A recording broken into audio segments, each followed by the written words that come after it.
افسوس یہ ہے دنیا کی حقیقت، انسان کتنا بے بس ہے۔ دنیا سے جاتے ہوئے انسان خالی ہاتھ جاتا ہے۔ جتنا مال کمایا، جتنی محنت کی، وہ سب کچھ انسان لوگوں کے لیے چھوڑ کے جاتا ہے۔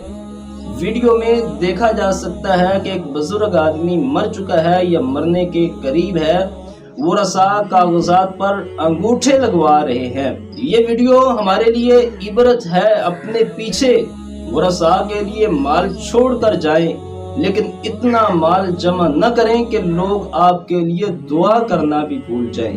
اپنی ہی زندگی میں خود پر بھی خرچ کریں، غریبوں، یتیموں، مسکینوں کا حق بھی ادا کریں، اپنی آخرت کے لیے بھی ذخیرہ کریں، اپنی اولاد کی بہتر تربیت کریں تاکہ وہ آپ کی موت کے وقت مال و دولت کی لالچ کی بجائے آپ کی خدمت کریں، آپ کے لیے دعا کریں، آپ کو سنبھالیں۔